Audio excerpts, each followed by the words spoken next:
Run-to-failure maintenance. Run-to-failure also sometimes makes sense when you have duplicates of the same asset, making any given one of them redundant.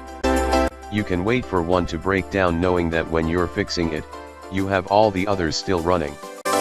The maintenance strategy can also make sense for continuous production facilities that use assets that almost never break down.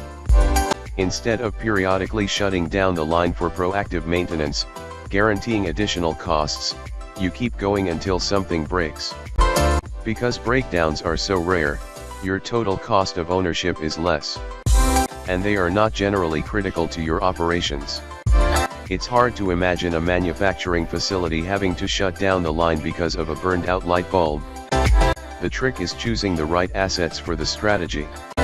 You need things that are cheap to carry in inventory, easy to replace, hard to inspect or maintain, and have a low criticality.